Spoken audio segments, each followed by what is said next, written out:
السلام علیکم ورحمۃ اللہ وبرکاتہ۔ الحمد للہ رب العالمین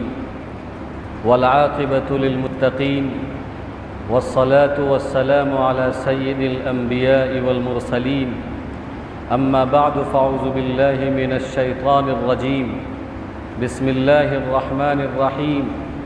وقضى ربك ألا تعبدوا إلا إياه وبالوالدين إحسانا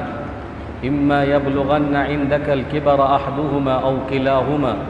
فلا تقل لهما أف ولا تنهرهما وقل لهما قولا كريما صدق الله العظيم۔ اللهم صل على سيدنا مولانا محمد في أول كلامنا،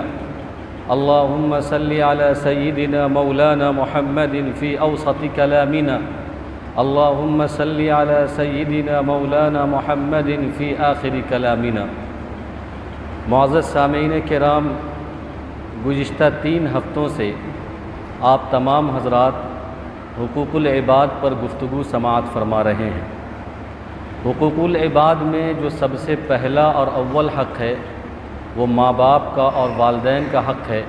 اس کے متعلق آپ نے گزشتہ ہفتے مختصر سی باتیں سماعت کی ہے، اور کچھ باتیں جو رہ گئی تھی انشاءاللہ اس کی تکمیل اس ہفتے میں آپ کے سامنے آ جائے گی۔ قرآن کریم کی جو آیت میں نے تلاوت کی وَقَضَى رَبُّكَ أَلَّا تَعْبُدُوا إِلَّا إِيَّاهُ، اس آیت کی تھوڑی بہت تفسیر گزشتہ ہفتے آ چکی ہے، اور جو تفسیر رہ گئی ہے وہ میں آپ کے سامنے ابھی پیش کر دوں گا۔ لیکن اس سے پہلے یہ سمجھیں کہ اللہ تبارک و تعالیٰ نے قرآن کریم کے اندر 6 چیزوں کو 3 جگہوں پر ساتھ ذکر کیا ہے۔ 6 چیزوں کو 3 جگہوں پر ایک ساتھ ذکر کیا ہے، اور اس کی اہمیت کو بتایا ہے کہ یہ 6 چیزیں ایک دوسرے کے لیے لازم اور ملزوم ہیں۔ مثلا قرآن کریم کے اندر اللہ تبارک و تعالیٰ نے نماز اور زکوٰۃ کا تذکرہ ایک ساتھ کیا ہے۔ 30 سے 33 مقامات ایسے ہیں جس میں اللہ تبارک و تعالیٰ فرماتے ہیں اقیموا الصلاۃ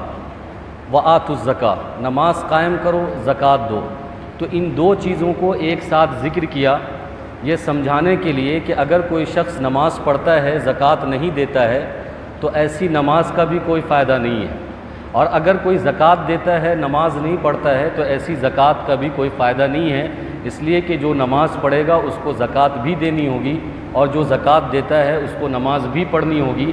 یہ دونوں چیزیں ایک دوسروں کے لیے لازم اور ملزوم ہیں۔ صرف نماز پڑھتا رہے اور مالدار ہو زکوٰۃ نہ دے یہ بھی صحیح نہیں ہے، صرف زکوٰۃ دیتا رہے اور نماز نہ پڑھے یہ بھی صحیح نہیں ہے۔ اسی طریقے سے دوسری چیز، 2 چیزوں کو جو اللہ نے ایک ساتھ ذکر کیا وہ ہے اطیعوا اللہ و اطیعوا الرسول، کہ اللہ کی اطاعت کرو، رسول اللہ کی اطاعت کرو۔ اس کو کئی جگہوں پر اللہ نے قرآن کریم میں ایک ساتھ ذکر کیا ہے، یہ سمجھانے کے لیے کہ اگر تم اللہ کی مانتے ہو تو رسول اللہ کی بھی مانو،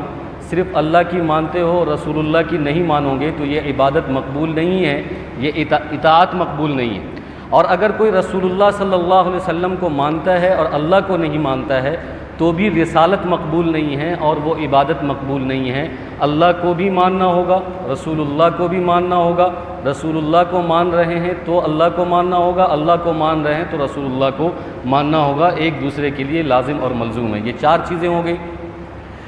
اور آخر کی 2 چیزیں ہیں۔ اللہ تبارک و تعالیٰ نے اپنی توحید کے ساتھ والدین کے ساتھ حسن سلوک کا تذکرہ قرآن کریم کے اندر کئی جگہوں پر کیا ہے، جیسے اس آیت کے اندر وَقَضَى رَبُّكَ أَلَّا تَعْبُدُوا إِلَّا إِيَّاهُ وَبِالْوَالِدَيْنِ إِحْسَانًا۔ اس کے علاوہ دوسری آیت ہے وَاعْبُدُوا اللَّهَ وَلَا تُشْرِكُوا بِهِ شَيْئًا وَبِالْوَالِدَيْنِ إِحْسَانًا۔ تیسری آیت ہے أَنِ اشْكُرْ لِي وَلِوَالِدَيْكَ۔ اور اس کے علاوہ بھی بہت ساری آیتیں ہیں جہاں پر اللہ تبارک و تعالیٰ نے ایک طرف اپنی توحید کا تذکرہ کیا ہے تو دوسری طرف والدین کے ساتھ حسن سلوک کا تذکرہ کیا ہے، اور دونوں کو جوڑ کر ایک ساتھ جمع کر کے یہ بتایا ہے کہ اگر تم اللہ کی مانتے ہو تو اپنے والدین کی بھی خدمت کرنی ہوگی، اور اگر تم اپنے والدین کی خدمت کرتے ہو، ان کے ساتھ حسن سلوک کرتے ہو تو پھر اللہ تبارک و تعالیٰ کی بھی عبادت کرنی ہوگی۔ اگر صرف کوئی شخص عبادت پر عبادت کرتا رہے، والدین کو ناراض کرتا رہے، یہ صحیح نہیں ہے۔ یا صرف والدین کی اطاعت کرتا رہے، فرما برداری کرتا رہے اور اللہ کو ناراض کرتا رہے، یہ بھی صحیح نہیں ہے۔ تو یہ 6 چیزیں ہیں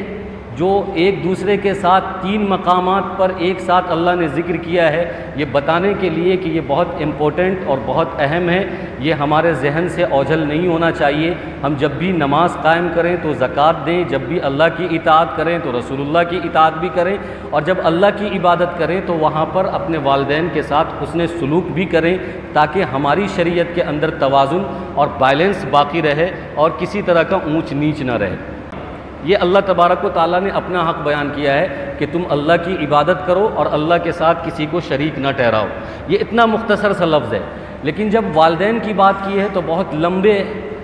جملے کے ساتھ والدین کے احسان اور والدین کے حقوق کی بات کی ہے، اور فرمایا کہ وَبِالْوَالِدَيْنِ إِحْسَانًا إِمَّا يَبْلُغَنَّ عِنْدَكَ الْكِبَرَ أَحَدُهُمَا أَوْ كِلَاهُمَا فَلَا تَقُل لَّهُمَا أُفٍّ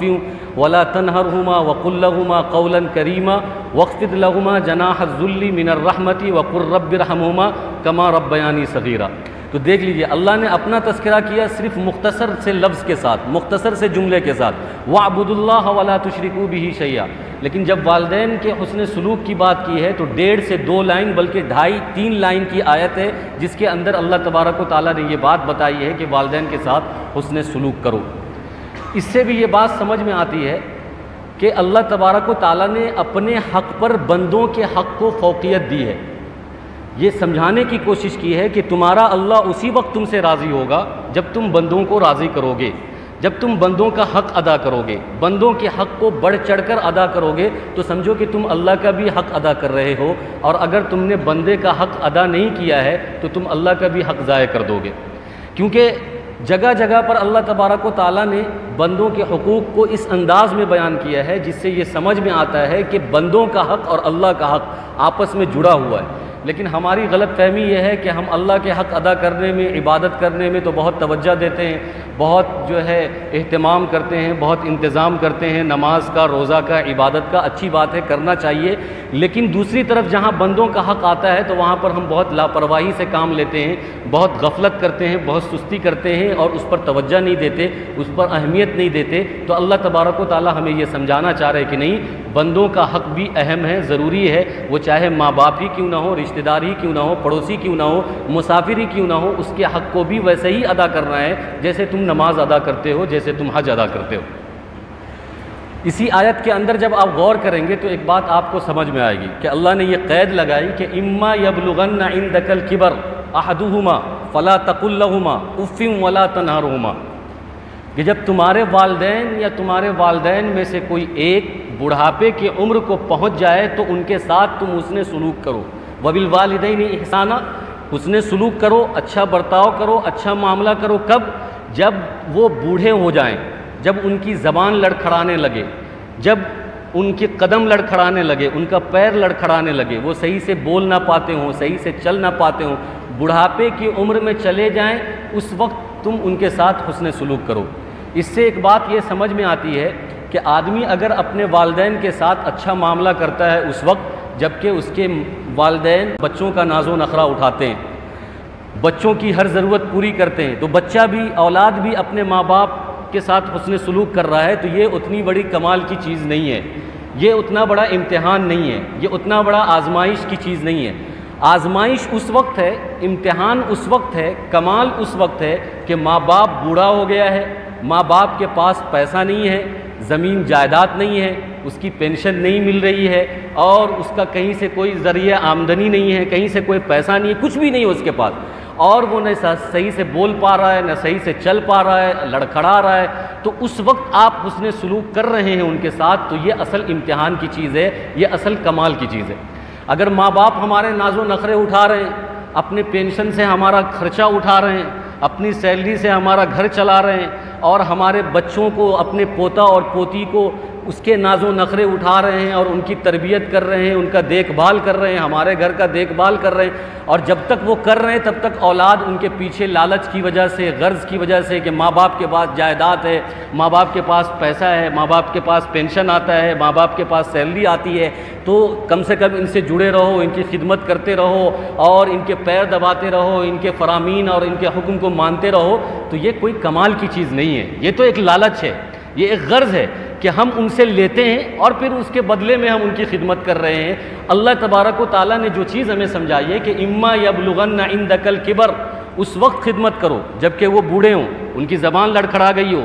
اور ان کے پیر لڑکھڑا رہے ہوں، ان کی کوئی سیلری نہ ہو، ان کا کوئی پینشن نہ ہو، ان کے پاس کوئی سامان نہ ہو، ان کے پاس کوئی زمین جائیداد نہ ہو، وہ ایک دم مسکین ہو گئے ہوں اور ایسی حالت میں پہنچ گئے ہو جیسے کہ ایک بچہ ہوتا ہے، ایک چھوٹا سا بچہ ہوتا ہے، کیونکہ جب بڑھاپے کی عمر میں ماں باپ پہنچتے ہیں تو حرکتیں ان کی بچپن جیسی ہو جاتی ہے۔ پچھلے ہفتے میں بھی یہ بات آ گئی، قرآن کریم کہتا ہے کہ وَمِنْكُمْ مَن يَتَوَفَّى وَمِنْكُمْ مَن يُرَدُّ إِلَىٰ أَرْذَلِ الْعُمُرِ لِكَيْ لَا يَعْلَمَ مِن بَعْدِ عِلْمٍ شَيْئًا، کہ جب ماں باپ بوڑھے ہو جاتے ہیں یا کوئی بھی انسان جب بوڑھا ہو جاتا ہے اور بڑھاپے کی عمر میں پہنچتا ہے تو پھر وہ ایسی باتیں کرتا ہے، بات کر کے بھول جاتا ہے یا ایک ہی بات بار بار کرتا ہے، اس کو پتہ ہی نہیں چلتا کہ میں نے ماں قبل میں کیا بات کی اور ماں بعد میں مجھے کیا بات کرنا ہے، اس کو کچھ یاد نہیں رہتا ہے، ایک ہی بات کو بار بار کرے گا یا یہ کہ بات کر کے بھول جائے گا۔ تو یہ صفت میں جب ماں باپ پہنچ جائے تو اس وقت خدمت کرنی ہے، اس وقت ان کی اطاعت کرنی ہے، اس وقت ان سے محبت کرنا ہے، اس وقت ان کی ضرورت پورا کرنا ہے۔ یہ اصل امتحان کی چیز ہے، یہ اصل آزمائش کی چیز ہے۔ اگر ان سے ہماری ضرورت پوری ہو رہی ہے، وہ ہمارے ناز و نخرے کو اٹھا رہے ہیں، وہ ہمارا گھر چلا رہے ہیں، جیسے کہ آج کل والدین میں اور جو بہو ہوتی ہے یا بیٹا ہوتا ہے تو ماں باپ اگر پوتا پوتی کو دیکھ بھال کر رہے ہیں، اس کو سنبھال رہے ہیں اور اس کو کھلا رہے ہیں، اس کو گود میں لیے بیٹھے ہوئے ہیں، تو بہو اور بیٹا بہت خوش ہوتے ہیں کہ چلو کھانا بنا لے گی بہو، گھر کا کام کاج کر لے گی بہو، کیونکہ میرے بچے کو میری ماں یا میرا باپ سنبھال رہا ہے۔ اور اگر خدا نہ خواستہ اس کے برخلاف ہوتا ہے کہ ماں باپ اگر بچے کو نہیں سنبھالتا تو پھر وہی بہو اور وہی بیٹا جو ہے تانے مارنا شروع کر دیتے ہیں کہ دیکھو صرف بیٹھ کے ہمارے ماں باپ کھا رہے ہیں، بچوں کو بھی نہیں سنبھال سکتے، میری بیوی گھر کا اتنا کام سنبھال رہی ہے، جھاڑو پوچھا بھی کرتی ہے، گھر کی صفائی بھی کرتی ہے، کھانا بھی بناتی ہے، سارے کام جو گھر کی عورتیں کر رہی ہیں اور میری ماں ایسے ہی بیٹھی ہوئی ہے اور میرا باپ کچھ نہیں کر رہا، کم سے کم میرے بچے کو ہی سنبھال دیتا۔ تو یہ ایک غرض ہے، یہ ایک مفاد ہے کہ آپ مفاد کے بدلے میں اپنے ماں باپ کی خدمت کرنا چاہتے ہیں، حالانکہ ماں باپ کی خدمت بے غرض ہو کر کرنا چاہیے، بے لوث ہو کر کرنا چاہیے اور کسی چیز کے مفاد کے بغیر کرنا چاہیے۔ ایسا ہی کرنا چاہیے جیسے کہ ماں باپ نے بچپن میں ہم سے بغیر غرض کے ہمارا خیال رکھا ہے، بغیر کسی فائدے کے ہمارا خیال رکھا ہے، ہمیں انگلی پکڑ کے چلنا سکھایا ہے، زبان پکڑ کے بولنا سکھایا ہے، ان کو کوئی غرض اور کوئی فائدہ نہیں تھا۔ ایسے ہی جب وہ بڑھاپے میں جائے تو بغیر کسی مفاد کے، بغیر کسی غرض کے، بغیر کسی فائدے کے ہم ان کی خدمت کریں، ہم ان کے ساتھ رہیں۔ دوسری بات یہاں پر یہ سمجھنی ہے کہ قرآن کریم کے اندر اللہ تبارک و تعالیٰ نے یہ فرمایا کہ انشکر لی ولیوالدیک والی المصیر، کہ تم میرا بھی شکر ادا کرو اور اپنے والدین کا بھی شکر ادا کرو۔ اور قرآن نے آگے کہا وَإِن جَاهَدَاكَ عَلَىٰ أَن تُشْرِكْ بِاللَّهِ فَلَا تُطِعْهُمَا وَصَاحِبْهُمَا فِي الدُّنْيَا مَعْرُوفًا، خدا نہ خواستہ کوئی والدین تم کو اللہ کے نافرمانی کا حکم دیں، خدا نہ خواستہ کوئی والدین تم کو فورس کریں کہ تم شرک کرو، تم بدعت کرو، تو ایسے وقت میں ہمیں اپنے ماں باپ کی فرما برداری کرنی چاہیے یا نہیں کرنی چاہیے؟ قرآن نے بہت وائلنس جملہ استعمال کیا ہے اور کہا کہ وَإِن جَاهَدَاكَ عَلَىٰ أَن تُشْرِكَ بِاللَّهِ فَلَا تُطِعْهُمَا، اگر اللہ کی نافرمانی جہاں پر ہو رہی ہے تو وہاں پر تم ان کی اطاعت نہیں کرو، ان کی بات نہیں مانو۔ لیکن آگے پھر کہہ دیا وَصَاحِبْهُمَا فِي الدُّنْيَا مَعْرُوفًا، ایسا نہیں ہے کہ تم ان کو گھر سے دھکے مار کے نکال دو، ان کا کھانا خرچہ بند کر دو اور ان کی ذمہ داری پوری نہ کرو، ان کا نان و نفقہ نہیں اٹھاؤ، ایسا نہیں ہے۔ دنیاوی جتنی ضرورت ہے ساری پوری کرو، وَصَاحِبْهُمَا فِي الدُّنْيَا مَعْرُوفًا، کہ دنیاوی ضرورت میں اچھائی سے ان کا سلوک، ان کے ساتھ حسن سلوک کرو، ان کے کھانے کا خرچہ اٹھاؤ، ان کے رہنے کا خرچہ اٹھاؤ، ان کے نان و نفقہ کا خرچہ اٹھاؤ۔ اگر وہ تم کو حکم دیتے ہیں کسی گناہ کا، نافرمانی کا، اللہ کے خلاف برگلاتے ہیں، شرک پر آمادہ کرتے ہیں، تو اس میں تو اطاعت نہیں کرنی ہے، لیکن جو ان کا کھانا خرچہ ہے، ان کا نان و نفقہ ہے، ان کی جو ذمہ داری ہے، ان کی جو ضرورت ہے، بہرحال تم کو پورا کرنا ہے۔ وصاحبہما فی الدنیا معروفا۔ لیکن آج کل تو ایسا ہوتا نہیں ہے۔ بہت دیندار اگر بیٹے ہو گئے، ماں باپ کو سمجھاتے ہیں، ماں باپ اگر نہیں سمجھتے تو پھر جب ان سے علیحدگی اختیار کر لیتے ہیں تو ایسی علیحدگی اختیار کر لیتے ہیں کہ اب سلام کلام بھی نہیں کرتے۔ وہ کہتے ہیں کہ میرا ماں باپ بددین ہے، بدعتی ہے، گنہگار ہے، فاسق ہے، فاجر ہے، گمراہ ہے۔ میں مانتا ہوں ایسے ماں باپ ہوں گے جو گمراہ بھی ہوں گے، فاسق بھی ہوں گے، فاجر بھی ہوں گے، اللہ کی نافرمانی کرنے والے بھی ہوں گے اور غلط حکم دینے والے بھی ہوں گے، تو ان کی بات نہیں ماننی ہے۔ لیکن اس کا یہ مطلب نہیں ہے کہ ان کو گھر سے نکال باہر کر دیا جائے اور ان کی اطاعت نہ کی جائے اور دنیاوی ضرورت ان کی پوری نہ کی جائے۔ قرآن کہتا ہے کہ فَلَا تُطِعْهُمَا، نافرمانی میں ان کی بات تو مت مانو، لیکن وصاحبہما فی الدنیا معروفا، کہ دنیاوی ضرورت میں ان کے ساتھ رہو، دنیاوی ضرورت ان کی پوری کرو۔ یہاں پر ایک مسئلہ اور بھی پھنسے گا اس وقت کہ کبھی کبھار اولاد کے لیے اتنی بڑی آزمائش ہو جاتی ہے کہ ماں کچھ کہتی ہے، باپ کچھ کہتا ہے، ایک ہی وقت میں ایک کام کے لیے ماں الگ حکم دے رہی ہے، باپ الگ حکم دے رہا ہے، تو ایسی صورت میں اولاد کو کیا کرنی چاہیے؟ میں مثال سے آپ کو سمجھاؤں۔ مثلا والد کہتے ہیں کہ تم کو شادی فلاں جگہ پر کرنی ہے، والدہ کہتی ہیں کہ نہیں شادی تم کو فلاں جگہ پر کرنی ہے، اور یہ دونوں کا اٹل اور آخری فیصلہ ہے، دونوں اپنے ضد پر ہیں، اور یہ اولاد یہ چاہتی ہے کہ ہم اپنے ماں باپ کی اطاعت کریں۔ ان کے لیے فیصلہ کرنا بہت دشوار ہے، کیونکہ ایک طرف والد کا حکم الگ ہے، والدہ کا حکم الگ ہے۔ تو ایسی صورت میں اولاد کو کیا کرنا چاہیے؟ ایسی صورت میں اولاد کو اپنے باپ کی بات ماننی چاہیے۔ آپ کہیں گے کہ ایسا کیوں؟ وہ اس لیے کہ جب فیصلے کی بات آتی ہے، میں یہ مانتا ہوں اور آپ کو بھی ماننا ہوگا کہ ماں کا حق باپ سے بڑھا ہوا ہے۔ یہ بات اچھی طریقے سے آپ سمجھیں،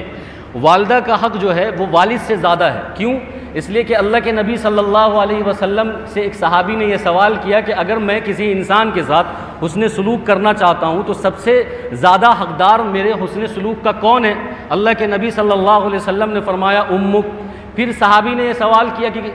اس کے بعد کون ہے؟ پھر آپ صلی اللہ علیہ وسلم نے فرمایا امک۔ پھر صحابی نے یہ سوال کیا کہ اس کے بعد کون ہے؟ پھر آپ صلی اللہ علیہ وسلم نے فرمایا کہ امک، کہ تمہاری ماں، تمہاری ماں، تمہاری ماں۔ یہ 3 مرتبہ فرمایا کہ سب سے زیادہ تمہارے حسن سلوک کا حقدار تمہاری ماں ہے، اور یہ 3 مرتبہ سوال کرنے کے بعد فرمایا۔ تو اس سے یہ بات سمجھ میں آتی ہے کہ باپ سے زیادہ ماں کا حق ہے، اور وہ اس لیے بھی ہے کہ ماں جتنی تکلیف بچوں کو تربیت کرنے میں یا بچوں کی پرورش کرنے میں ماں جتنی تکلیف اٹھاتی ہے باپ نہیں اٹھاتا شروع سے۔ اس لیے قرآن نے بھی کہا ہے کہ امہ وہنن علی وہن وفصالہ فی عامین ان اشکر لی ولوالدیک، کہ ماں جو ہے وہ اپنے پیٹ میں 9 مہینے رکھتی ہے، اس کو دودھ پلاتی ہے، پھر بچہ جنتی ہے۔ یہ ایسی تکلیف ہے جو باپ نہیں اٹھاتا۔ تو ماں کا حق تو باپ سے ہر حال میں زیادہ ہے، اللہ کے نبی صلی اللہ علیہ وسلم کی یہ حدیث بھی ہے۔ لیکن جب ماں باپ کا اولاد کے سلسلے میں کسی مسئلے میں اختلاف ہو جائے تو اس مسئلے میں باپ کی بات مانی جائے گی۔ علماء نے یہ مسئلہ لکھا ہے، اس کی وجہ یہ لکھی ہے کہ عورتیں جو ہوتی ہیں وہ ناقص العقل ہوتی ہے۔ اب ناقص العقل کا یہ مطلب نہیں ہے کہ عورت بیوقوف ہوتی ہے، یہ بالکل مطلب نہیں ہے۔ عورت عقل مند ہوتی ہے۔ ناقص العقل کا مطلب یہ ہوتا ہے کہ وہ جذبات میں جلدی فیصلہ کرتی ہیں، وہ فیصلے میں جلد بازی کرتی ہیں، ان کے اندر وہ برداشت کرنے کی طاقت نہیں ہوتی ہے، اور وہ جلدی میں ریئیکٹ کرنا شروع کر دیتی ہے۔ یہی وجہ ہے کہ اللہ تبارک و تعالیٰ نے کسی عورت کو امام نہیں بنایا، کسی عورت کو نبی نہیں بنایا، اور کسی عورت کو طلاق کا حق نہیں دیا ہے۔ یہی وجہ ہے کہ طلاق کا حق جو عورت کو نہیں ہے، یا کسی عورت کو نبوت نہیں ملی ہے، کسی عورت کو امامت نہیں ملی ہے، وہ اس وجہ سے نہیں ملی کہ عورت جذباتی زیادہ ہوتی ہے، فیصلے جلد بازی میں کر دیتی ہے، بہت جلدی ٹینشن لے لیتی ہے، بہت جلدی ڈر جاتی ہے، بہت برداشت زیادہ نہیں کر سکتی ہے۔ تو اس وجہ سے ان کو کہا گیا کہ یہ ناقص العقل ہوتی ہے۔ ناقص العقل کا مطلب یہ نہیں ہوتا کہ وہ بیوقوف ہوتی ہے، ان کی کوئی بات نہیں مانی جائے، وہ ایک دم ان کے پاس عقل نہیں ہوتا۔ عقل ہوتی ہے، لیکن وہ عقل اس میں پائیداری نہیں ہوتی، اس میں گہرائی نہیں ہوتی ہے، اس میں ثبات قدمی نہیں ہوتی ہے، اس میں جذبات زیادہ ہوتا ہے، جلد بازی زیادہ ہوتی ہے، تو اللہ تبارک و تعالیٰ نے اس وجہ سے یہ سارے بڑے بڑے امور، فیصلہ لینے والے امور عورتوں کے ذمے نہیں رکھا، مردوں کے ذمے رکھا ہے۔ تو جب کوئی مسئلہ ایسا پیش آ جائے کہ ماں ایک طرف اڑی ہو ضد پر اور باپ ایک طرف اڑا ہو ضد پر، تو مسئلے کے اعتبار سے باپ کی بات ماننی چاہیے، ماں کی بات نہیں ماننی چاہیے، کیونکہ اگر ماں کا حق زیادہ ہے، وہ تو آپ نے سماعت کر لیا کہ ماں کا حق زیادہ ہے، اس میں کوئی شک نہیں ہے کہ ماں کا حق زیادہ ہے، کیونکہ ماں تکلیف زیادہ اٹھاتی ہے۔ لیکن جب فیصلے والی بات آئے گی تو وہاں پر باپ کی بات مانی جائے گی، انتظامی امور میں باپ کی بات مانی جائے گی، کیونکہ مرد جو ہے وہ قوام ہوتا ہے۔ قرآن کریم کہتا ہے کہ الرجال قوامون علی النساء، کہ مرد ذمہ دار ہوتا ہے، قوام ہوتا ہے۔ ذمہ دار کا مطلب یہ نہیں ہے کہ وہ حاکم ہوتا ہے اور عورتیں اس کی غلام ہوتی ہے، وہ چاہے عورتوں کو جیسا ٹریٹ کرے، یہ مطلب نہیں ہے۔ وہ اس کی ذمہ داری بوجھ والی ذمہ داری ہوتی ہے، وہ کھانا کمانا اس کے ذمے ہوتا ہے، گھر کی ذمہ داری پوری، بچوں کی ذمہ داری، بیوی کی ذمہ داری، ماں کی ذمہ داری مردوں کے ذمے ہوتی ہے۔ اس وجہ سے اس کو قوام کہا گیا، کیونکہ مرد کے عقل کے اندر پائیداری ہوتی ہے، ثبات ہوتا ہے، وہ جلدی جذبات کے ساتھ فیصلہ نہیں کرتا، وہ جلدی فیصلہ نہیں کرتا ہے اور جلدی ریئیکٹ نہیں کرتا ہے۔ اس وجہ سے مردوں کو فیصلے لینے کے حکم دیے گئے ہیں اور مردوں کو فیصلہ لینے کا رائٹ دیا گیا۔ بہرحال یہ تو ضمناً یہ ساری باتیں آ گئی کہ اگر اولاد کبھی اس پس و پیش میں ہو کہ مجھے ماں کی بات ماننی ہے یا باپ کی بات ماننی ہے اور ماں باپ الگ الگ حکم دے رہے ہوں، تو اولاد کو اس وقت چاہیے کہ باپ کی بات مان لے اور ماں کی بات اس وقت نہ مانے۔ یہی بہتر ہے اس کے گھر کے لیے، اس کے لیے اور اس پورے ماحول کے لیے۔ اب یہاں پر یہ سمجھنا چاہیے کہ ماں باپ کی جو ہم بات مانتے ہیں تو اس کا صلہ ہمیں کیا ملتا ہے۔ ایک واقعہ میں آپ کے ذہن میں رکھنا چاہتا ہوں، یہ واقعہ بہت مشہور ہے، آپ اس کو جانتے بھی ہوں گے، سنا بھی ہوگا، لیکن اس واقعے سے میں دو تین چیزیں آپ کے سامنے رکھنا چاہوں گا کہ عبادت پر بہت بڑا مقام نہیں ملتا ہے جتنا خدمت پر، ماں باپ کے خدمت پر وہ مقام ملتا ہے۔ حضرت اویس قرنی یہ قرن کے ایک تابعی ہیں، حالانکہ یہ صحابی ہو سکتے تھے۔ آپ غور سے سنیے گا، کیونکہ انہوں نے آپ صلی اللہ علیہ وسلم کی زندگی پائی ہے۔ اویس قرنی وہ چاہتے تو آپ صلی اللہ علیہ وسلم سے ملاقات کرتے، زیارت کرتے اور مقام صحابیت کو حاصل کر سکتے تھے۔ مقام صحابیت بہت بڑا پوسٹ ہے، بہت بڑا درجہ ہے۔ صحابی ایک ادنا سا صحابی، وہ ادنا سا صحابی کے پیر میں یا اس کے انگوٹھے پر جو مٹی لگی ہوئی ہے، اس مٹی کے برابر اعلیٰ سے اعلیٰ ولی نہیں ہو سکتا ہے۔ صحابیت کا یہ مقام ہے، ادنا سے ادنا صحابی، اعلیٰ سے اعلیٰ ولی، دونوں میں آپس میں کوئی جوڑ نہیں ہے، ان کے کھر کے برابر، ان کے مٹی کے برابر بھی نہیں۔ لیکن حضرت اویس قرنی اگر چاہتے تو اس اونچے پوسٹ کو، اس اونچے مقام کو، اس عظمت صحابہ والے مقام کو حاصل کرنے کے لیے آپ صلی اللہ علیہ وسلم کے پاس آتے، ان کی خدمت کرتے، ان سے ملاقات کرتے، ان کی زیارت کرتے اور صحابہ بن جاتے اور یہ تمغہ حاصل کر لیتے جو قرآن کریم نے کہا رضی اللہ عنہم ورضوا عنہ، کہ صحابہ کے بارے میں اللہ تبارک و تعالیٰ نے قرآن میں یہ فرمان جاری کر دیا ہے کہ یہ اللہ سے راضی ہیں اور اللہ ان سے راضی ہے۔ یہ بہت بڑا مقام ہے، یہ بہت بڑا عہدہ ہے۔ قرآن کریم نے یہ بھی کہا کہ ہم نے صحابیت کا امتحان لیا ہے،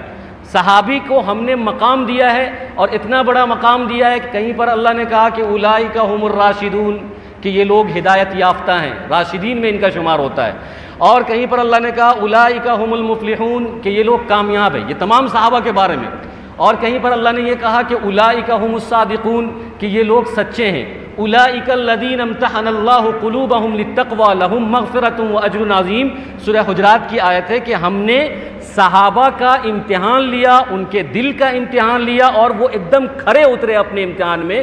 لہم مغفرۃ واجر عظیم، اور ان کے لیے مغفرت ہے، ان کے لیے اجر عظیم ہے۔ یہ اتنا بڑا مقام ہے۔ یہ میں اس لیے یہ ساری تفصیلات آپ کے سامنے رکھ رہا ہوں کہ جب میں اویس قرنی کی بات رکھوں گا تو اس کا ایک وزن ہوگا کہ آپ پہلے یہ سمجھیں کہ صحابیت ہے کیا چیز، صحابی کتنا بڑا درجہ ہے، صحابی کتنا بڑا مقام ہے۔ تو اللہ تبارک و تعالیٰ نے جگہ جگہ پر صحابیت کی فضیلت کو بیان کی ہے، حدیث کے اندر بھی ہے، قرآن کریم کے اندر بھی ہے۔ اللہ کے نبی صلی اللہ علیہ وسلم نے فرمایا اصحابی کالنجوم فبأیہم اقتدیتم اہتدیتم، کہ میرے صحابہ ستاروں کے مانند ہے، ان میں سے کسی ایک کی بھی تم اقتدا کر لوگے راہ راست پر آ جاؤ گے۔ اللہ کے نبی صلی اللہ علیہ وسلم نے صحابی کے بارے میں یہ بھی فرمایا کہ جو مجھ سے محبت کرتا ہے وہ صحابی سے محبت کرتا ہے، اور جو مجھ سے بغاوت کرے گا، جو صحابی سے بغاوت کرتا ہے وہ مجھ سے بغاوت کر رہا ہے، یعنی جو صحابی سے نفرت کرتا ہے وہ مجھ سے نفرت کرتا ہے۔ یہ سارے مقام شان صحابہ میں ہیں۔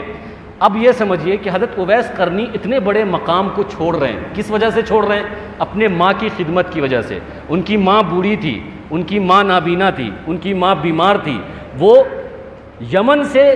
سفر کر کے اللہ کے نبی صلی اللہ علیہ وسلم کی خدمت میں صرف اس وجہ سے نہیں جا رہے ہیں کہ ان کی ماں بیمار ہے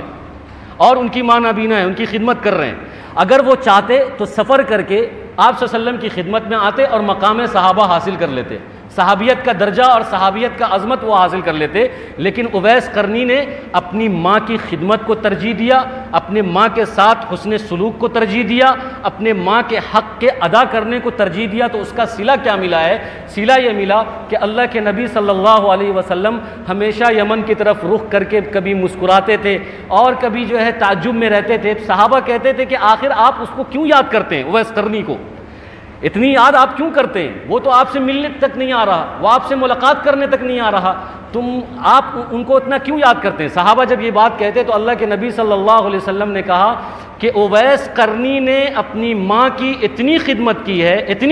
کی ہے کہ وہ اگر ہاتھ اٹھا دے دعا کے لیے تو اس کی دعا قبول ہو جائے، جو بھی دعا کے لیے ہاتھ اٹھا دے اس کی دعا قبول ہو جائے۔ یہی وجہ ہے کہ اللہ کے نبی صلی اللہ علیہ وسلم نے حضرت عمر فاروق رضی اللہ تعالیٰ عنہ کو اور حضرت علی ابن طالب رضی اللہ تعالیٰ عنہ کو یہ حکم دیا کہ اویس قرنی جب آئے گا حج کرنے کے لیے تو تم دونوں ملاقات بھی کرو گے اور ان سے کہو گے کہ وہ تمہارے لیے مغفرت کی دعا کرے۔ اللہ اکبر! یہ اتنا بڑا شان، یہ اتنا بڑا عہدہ، یہ اتنا بڑا پوسٹ، یہ اتنا بڑا مقام جو اویس قرنی کو مل رہا ہے، یہ کسی تہجد کی وجہ سے نہیں مل رہا، کسی ذکر و اذکار کی وجہ سے نہیں مل رہا ہے، کسی عبادت کی وجہ سے نہیں مل رہا ہے، کسی حج کی وجہ سے نہیں مل رہا ہے، یہ اور کسی نماز روزہ کی وجہ سے نہیں مل رہا۔ یہ جو عہدہ مل رہا ہے، یہ جو مقام مل رہا ہے کہ ایک نبی، ایک خلیفہ راشد، خلیفہ ثانی کو اور خلیفہ رابع کو یہ کہہ رہا ہے کہ جب وہ آئے گا تو اس سے ملاقات کرنا اور اس سے دعا کی درخواست کرنا، اور یہ بھی کہہ رہا ہے کہ وہ اگر ہاتھ اٹھا دے تو اس کی دعا رد نہیں ہوگی، وہ جو مانگ لے اس کی دعا قبول ہو جائے گی۔ لہٰذا ہر سال حضرت عمر رضی اللہ تعالیٰ عنہ حاجیوں کے قافلے میں اویس قرنی کو تلاش کرتے تھے، اعلان کرتے تھے کہ ہے کوئی اویس قرنی۔ ایک مرتبہ انہوں نے یمن کے لوگوں کو کھڑا کیا اور کہا کہ باقی لوگ بیٹھ جاؤ، یمن کے سارے لوگ کھڑے ہو جاؤ۔ پھر یمن کے لوگوں میں سے کہا کہ جو قرن کے ہیں وہ کھڑے ہو جائیں، باقی سب بیٹھ جائیں۔ تو ایک آدمی کھڑا ہوا جو ان کا بھائی تھا، ان سے پوچھا کہ تم قرن سے ہو؟ انہوں نے کہا کہ ہاں میں قرن سے ہوں۔ تو انہوں نے کہا کہ تم اویس کو جانتے ہو؟ تو انہوں نے کہا کہ ہاں اویس تو میرا بھائی ہے۔ تو ابھی کہاں ہے؟ تو ابھی وہ بکری چرا رہا ہے۔ تو حضرت عمر رضی اللہ تعالیٰ عنہ جو ہے ان کو لے کر ان کے پاس گئے، دیکھا کہ وہ کیکر کے درخت کے پاس نماز پڑھ رہے تھے۔ یہ گئے، پوچھا کہ تم کون ہو؟ انہوں نے کہا کہ تم کون ہو؟ میں اویس قرنی ہوں، تم کون ہو؟ انہوں نے کہا کہ میں عمر فاروق ہوں اور یہ حضرت علی ابن طالب ہیں۔ انہوں نے کہا کہ تم میرے لیے دعا کر دو، دعائے مغفرت کر دو۔ یہ رونے لگے، اویس قرنی رونے لگے اور کہے کہ آپ کے لیے میں دعا کروں؟ ہاں تم دعا کرو، میرے نبی نے یہ کہا تھا کہ جب تم آؤ گے تو میں تمہارے لیے دعا کرواؤں گا، میں اپنے لیے تم سے دعا کرواؤں گا، اس لیے میں دعا کی درخواست کر رہا ہوں۔ تو حضرت اویس قرنی نے دعا کی۔ یہ سارے واقعے سے میں آپ کو یہ سمجھانا چاہ رہا ہوں کہ آج جو ہم اپنے ماں باپ کو تڑپتا ہوا، بلکتا ہوا، سسکتا ہوا کسی بھی سفر کے لیے چھوڑ دیتے ہیں، یہ جائز نہیں ہے۔ اپنے ذاتی سفر کے لیے یا کسی اور سفر کے لیے آپ سمجھ سکتے ہیں میں کیا کہنا چاہ رہا ہوں کہ ایک آدمی کہیں چلا جاتا ہے، اس کو معلوم ہے کہ میری ماں، میرا باپ ڈائیبٹیز پیشنٹ ہے، ہارٹ پیشنٹ ہے، میرے ماں کو ضرورت ہے، میرے باپ کو ضرورت ہے، میرے علاوہ میرے ماں باپ کی خدمت کرنے والا کوئی نہیں ہے، لیکن وہ دور دراز سفر کرنے کو چلا جاتا ہے، کوئی سعودی چلا گیا، کوئی بمبئی چلا گیا، ماں کو چھوڑ دیا، باپ کو چھوڑ دیا، اس کا کوئی پوچھنے والا نہیں ہے، اس کی کوئی مدد کرنے والا نہیں ہے، اس کی کوئی خدمت کرنے والا نہیں ہے، تو یاد رکھیے کہ یہ جائز نہیں ہے۔ اویس قرنی نے اپنے ماں کو صحابیت چھوڑ دیا لیکن ماں کو نہیں چھوڑا، صحابہ بننا چھوڑ دیا، جس کے اتنے فضائل آپ نے ابھی سنے، جس کے اتنے خصائص ابھی آپ نے قرآن اور حدیث سے سنا، اویس قرنی نے ماں کو نہیں چھوڑا، اپنی والدہ کو نہیں چھوڑا، یہ سارے فضائل کو چھوڑ دیا۔ اس کے نتیجے میں ان کو کیا ملا؟ صحابیت کا درجہ تو نہیں ملا، لیکن ایک ایسا درجہ ملا، ایک ایسا مقام ملا کہ جو خلیفہ ثانی ہیں، جو خلیفہ رابع ہیں، ان سے کہا جا رہا ہے کہ جاؤ ان سے کہو کہ وہ میرے لیے دعائے مغفرت کر دے۔ یہ بھی بہت بڑا مقام ہے۔ تو ماں کی محبت، ماں کی خدمت، باپ کی خدمت آدمی کو یہ مقام عطا کرتی ہے۔ اس کے مقابلے میں ایک چیز اور آپ کو بتاؤں، ایک بہت بڑے عابد گزرے ہیں بنی اسرائیل میں، بخاری شریف کے اندر یہ واقعہ نقل کیا گیا، بہت بڑے عابد، ان کا اپنا ایک عبادت خانہ تھا، بڑے صوفی تھے، ہمیشہ عبادت میں لگے رہتے تھے، نوافل میں لگے رہتے، ذکر و اذکار میں لگے رہتے۔ ایک مرتبہ ان کی ماں ان سے ملنے آئی، ماں ملنے آئی، آواز دیا اپنے بیٹے کو، یہ نماز میں تھے، نماز کی حالت میں تھے، ان کو ایسا لگا کہ ابھی ایک طرف نماز ہے، ایک طرف میری ماں کی آواز ہے، تو میں کس کو چوز کروں؟ وہ نماز پڑھتے رہ گئے، ان کی ماں چلی گئی۔ پھر دوبارہ دوسرے دن وہ آئے، ان کی ماں نے پھر آواز دیا، پھر وہ نمازی میں تھے، تو ایک طرف ماں کی آواز، ایک طرف نماز، انہوں نے نماز اختیار کیا، ماں کو چھوڑ دیا، ماں چلی گئی۔ تیسرے دن بھی ایسا ہوا، اور اتفاق سے اس دن ان کی ماں کے منہ سے ایک جملہ نکل گیا کہ اس آدمی کو مرنے سے پہلے کسی بدکار عورت سے اس کا واسطہ پڑے گا۔ بخاری شریف کی روایت ہے۔ اب بتائیے، ماں کی بد دعا نکلی، حالانکہ وہ جو عابد شخص ہے اس نے کوئی جرم نہیں کیا ہے، اس نے کوئی بہت بڑی غلطی نہیں کی ہے، کوئی بہت بڑی خطا نہیں کی ہے، لیکن ماں بار بار آ رہی ہے اور یہ نماز کو فوقیت دے رہے ہیں، نماز پڑھ رہے ہیں، لیکن ماں کی آواز نہیں سن رہے، ماں سے ملاقات یہ عابد شخص نہیں کر رہا ہے، تو ماں کا دل دکھ گیا،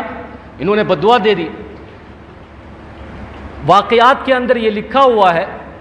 کہ کچھ دنوں کے بعد اس علاقے کی جو سب سے بڑی بدکارہ تھی وہ آئی ان کے پاس، اس عابد کے پاس، اور یہ اپنے جال میں ان کو پھنسانا چاہی، لیکن وہ پھنسے نہیں۔ پھر جو ان کے پاس ایک چرواہا رہتا تھا جو بکریاں چرایا کرتا تھا، اس بدکارہ عورت نے اس کو پھنسایا اور اس کو اپنے حوالے کر دیا، اور پھر وہ عورت حاملہ ہو گئی، اور جب بچہ پیدا ہوا تو اس بدکارہ عورت نے یہ اعلان کر دیا کہ یہ بچہ اس عابد شخص کا ہے، حالانکہ وہ اس چرواہا کا تھا۔ اعلان کر دیا، پورے علاقے میں اس کی تھو ہو گئی، ذلت ہو گئی، لوگ جمع ہو گئے، اس کے عبادت خانے کو توڑ دیا اور اس کو نکال دیا وہاں سے، بہت ذلیل کر کے نکالا اس عابد شخص کو، حالانکہ اس کی غلطی نہیں تھی، اس کو جو یہ ساری سزائیں مل رہی ہے، یہ تہمت اس کو سہنا پڑ رہا ہے اور یہ ذلت اس کو سہنا پڑ رہا ہے، کیونکہ اس کی ماں کی بد دعا نکل گئی تھی دل سے، حالانکہ اس کی غلطی نہیں تھی، لیکن پھر بھی اس نے لوگوں سے یہ کہا کہ دیکھو مجھے موقع دو، مجھ پر جو الزام لگا ہے اس الزام کو صاف کرنے کا موقع دو۔ لوگوں نے کہا ٹھیک ہے، تم اس الزام کو صاف کرو، میں تمہیں موقع دیتا ہوں۔ بولے مجھے نماز پڑھنے کا موقع دو۔ اس عابد شخص نے پھر سے نماز پڑھی، اللہ سے دعا کی، تو جو بچہ پیٹ میں تھا، اس بدکارہ عورت کے پیٹ میں جو حاملہ تھی، وہ بچہ جو ہے گواہی دیا کہ میں اس شخص کا بچہ نہیں ہوں، میں جو ہے فلاں چرواہے کا بچہ ہوں۔ پھر لوگوں نے کہا کہ اچھا غلطی ہو گئی، معاف کر دیں، میں آپ کا عبادت خانہ جو ہے سونے سے بنا دیتا ہوں، سونے کی سے بنا دیتا ہوں۔ انہوں نے کہا کہ نہیں، مجھے سونے کی ضرورت نہیں ہے، جیسا میرا عبادت خانہ مٹی کا تھا، مٹی کا پھر سے بنا دو۔ خیر، یہ سمجھانے کی ضرورت تھی کہ ایک عابد شخص جب اپنی ماں کی چھوٹی سی بات کو نہیں مانتا ہے، ایک چھوٹی سی غلطی کرتا ہے، تو اس کا خامیازہ اس کو ذلت کے طور پر بھگتنا پڑتا ہے۔ ایک واقعہ آپ نے یہ سماعت کیا کہ اگر ماں باپ کی بات مانی جائے تو کیا مقام اور کیا درجہ ملتا ہے، اور ایک واقعہ آپ نے اس بات پر سماعت کیا ہے کہ اگر ہم اپنے ماں باپ کی بات کو نہیں مانتے ہیں تو ہمیں کیا ذلت اٹھانی پڑتی ہے۔ یہ آپ اچھی طریقے سے یاد رکھیں کہ اگر کوئی شخص یہ چاہتا ہے کہ ارے میں اپنے ماں باپ کی بات نہیں مانوں گا، ان کے ساتھ حسن سلوک نہیں کروں گا، تو چلو جہنم میں ہی جانا ہے، چلے جائیں گے، جہنم میں چلے جائیں گے۔ جہنم تو مرنے کے بعد ہوگا اور بہت دنوں کے بعد ہے، تب کیا ہوگا دیکھا جائے گا، جہنم میں چلے جائیں گے۔ لیکن جہنم میں بعد میں جانا ہوگا، دنیا آپ کی جہنم ہو جائے گی۔ یہ جو دنیاوی زندگی ہے، یہ جو دنیاوی زندگی میں ہم کھانا پینا رہنا سہنا بزنس تجارت کرتے ہیں نا، یہی ہمارا جہنم ہو جائے گا اگر ہم اپنے ماں باپ کی بات نہیں مانتے، ان کی خدمت۔ جہنم میں تو بعد میں جائیں گے ہی جائیں گے، عذاب میں تو ہم کو عذاب میں پڑنا ہی پڑے گا اور آگ میں جلنا ہی پڑے گا، لیکن وہ بعد کی چیز ہے، دنیا بھی جہنم ہو جائے گی، دنیا کی چیزیں بھی ہمارے لیے جہنم ہو جائے گی اگر ہم اپنے ماں باپ کو ستاتے ہیں اور ان کا کہنا نہیں مانتے ہیں۔ اس لیے میں مختصر طور پر آپ کے سامنے، چونکہ مجھے یہ ٹاپک آج ختم کرنا ہے، تو مختصر طور پر میں آپ کے سامنے کچھ باتیں رکھنا چاہتا ہوں کہ اگر آج تک اگر ہم نے اپنے ماں باپ کو ناراض کیا ہے تو ان کو ہم راضی کیسے کریں، اگر ہمارے ماں باپ انتقال کر گئے ہیں تو ہم اس کی بھرپائی کیسے کریں، ہم اپنے ماں باپ کو اور ان کا حق کیسے ادا کریں۔ مختصر طور پر آپ سماعت کر لیں، انشاءاللہ یہ بہت فائدے کی چیز ہے، اس کو ہم یاد رکھیں اور ماں باپ کا ہم حق ادا کرتے رہیں۔ ماں باپ کے حق میں جو بنیادی چیزیں ہیں، 10 بنیادی حق ہے جو ہمارے ماں باپ کا ہمیں کرنا چاہیے۔ ایسے تو بہت سارے حق ہیں، قدم قدم پر حق ہیں، ہر قدم ہر سانس پر ماں باپ کا حق ہے، لیکن یہ 10 بنیادی چیز اگر ہم کر لیتے ہیں تو انشاءاللہ سارے حقوق ہم ماں باپ کے ادا کرنے والے بن جائیں گے۔ وہ کیا ہے؟ نمبر 1 ان سے محبت کرنا، نمبر 2 ان کی عزت کرنا، نمبر 3 ان کی اطاعت کرنا، نمبر 4 ان کی خدمت کرنا، نمبر 5 ان کی ضرورت پوری کرنا، نمبر 6 ان کے دوستوں کے ساتھ حسن سلوک کرنا، نمبر 7 اگر ان پر قرض ہو تو ان کے قرض کی ادائیگی کی پوری کوشش کرنا، نمبر 8 ان کے لیے ایصال ثواب کرنا اگر ان کا انتقال ہو گیا ہے، نمبر 9 ان کے لیے دعائے مغفرت کرنا اگر ان کا انتقال ہو گیا ہے، نمبر 10